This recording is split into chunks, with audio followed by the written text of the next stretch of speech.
পক্ষের না, আপনারা চলে আসেন, নিজেদের মতো মারামারি করবেন না।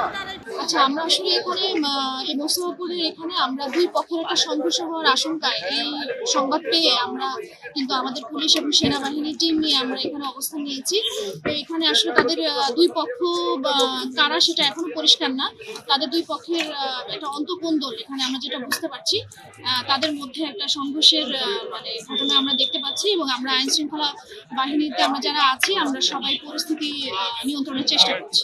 না, আমরা আমাদের তরফ থেকে সর্বোচ্চ চেষ্টা করছি পরিস্থিতি নিয়ন্ত্রণের জন্য। যেহেতু দুই পক্ষের সমস্যা আমরা জানতে পেরেছি, আমরা পরিস্থিতি বুঝে আমরা সেটা নিয়ন্ত্রণের চেষ্টা করছি। এখানে কোনো আহত আছে পুলিশের মধ্যে বা স্টাফের মধ্যে কোনো আহত? এখন পর্যন্ত আমরা কোনো সংবাদ পাইনি। আমরা দুই পক্ষের প্রতিনিধিদের আমরা অনেকবারই আমরা অ্যানাউন্স করেছি তারা যেন আমাদের সাথে কথা বলে আসে সামনে, কিন্তু তারা কেউ আসতে রাজি হচ্ছে না। তবে আমরা চেষ্টা চালাচ্ছি।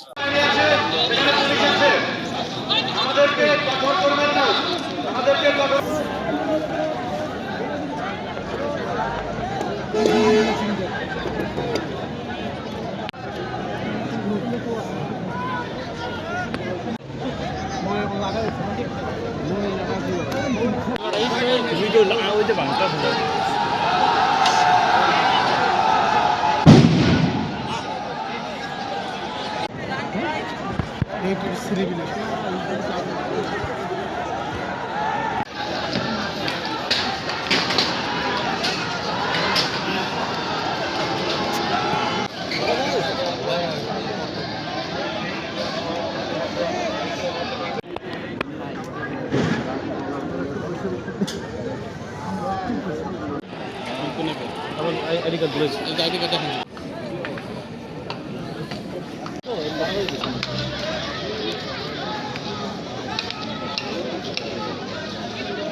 লাইভ নিয়ে আছে না,